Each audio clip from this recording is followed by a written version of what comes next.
जीवन साथी सबसे अजीज होता है। कॉलेज में हैप्पी मैरिड लाइफ पर एक कार्यक्रम हो रहा था जिसमें कुछ शादीशुदा जोड़े हिस्सा ले रहे थे। जिस समय प्रोफेसर मंच पर आए, उन्होंने नोट किया कि सभी पति पत्नी शादी पर जोक कर हंस रहे थे। ये देखकर प्रोफेसर ने कहा कि चलो पहले एक गेम खेलते हैं, उसके बाद अपने विषय पर बातें करेंगे। सभी खुश हो गए और कहा, कौन सा गेम? प्रोफेसर ने एक मैरिड लड़की को खड़ा किया और कहा कि तुम ब्लैक बोर्ड पे ऐसे 25 से 30 लोगों के नाम लिखो जो तुम्हें सबसे अधिक प्यारे हो। लड़की ने पहले तो अपने परिवार के लोगों के नाम लिखे, फिर अपने सगे संबंधी, दोस्तों, पड़ोसी और सहकर्मियों के नाम लिख दिए।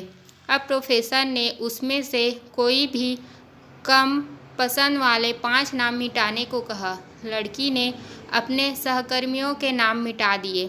प्रोफेसर ने और 5 नाम मिटाने को कहा।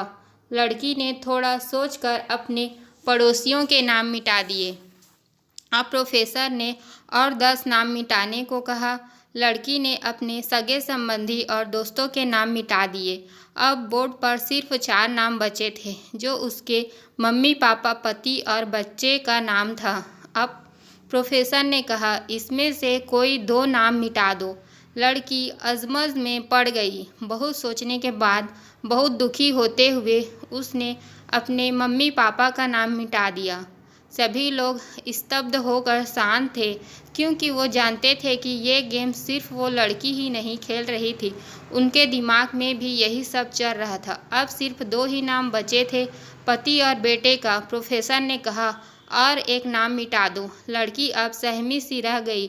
बहुत सोचने के बाद रोते हुए अपने बेटे का नाम काट दिया। प्रोफेसर ने उस लड़की से कहा, तुम अपनी जगह पर जाकर बैठ जाओ, और सभी की तरफ गौर से देखा और पूछा, क्या कोई बता सकता है कि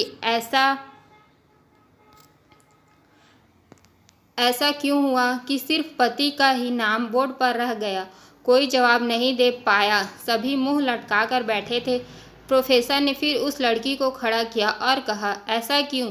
जिसने तुम्हें जन्म दिया और पाल पोस कर इतना बड़ा किया, उनका नाम तुमने मिटा दिया। और तुमने अपनी कोख से जिस बच्चे को जन्म दिया, उसका भी नाम तुमने मिटा दिया। लड़की ने जवाब दिया कि अब मम्मी पापा बूढ़े हो चुके हैं। कुछ साल के बाद वो मुझे और इस दुनिया को छोड़ के चले जाएंगे।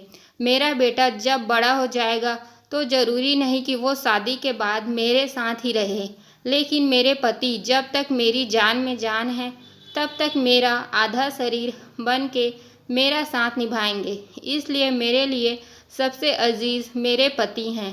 प्रोफेसर और बाकी स्टूडेंट ने तालियों की गूंज से लड़की को सलामी दी। प्रोफेसर ने कहा, तुमने बिल्कुल सही कहा कि तुम और सभी के बिना रह सकती हो, पर अपने आधे अंग अर्थात अपने पति के बिना नहीं रह सकती। मजाक मस्ती तक तो ठीक है, पर हर इंसान अपना जीवन साथी ही उसको सबसे ज़्यादा अजीज होता है।